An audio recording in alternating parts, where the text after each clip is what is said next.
Shatamanam Bhavati శతాయుః పురుషः శతేంద్రియ ఆయుష్యేవేంద్రియ ప్రతిష్ఠతి.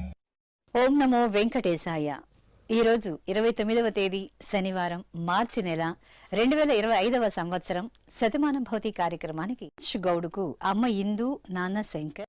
దామాశాస్తే Vishwam ప్రియమాశాస్తే యదనేన Havisha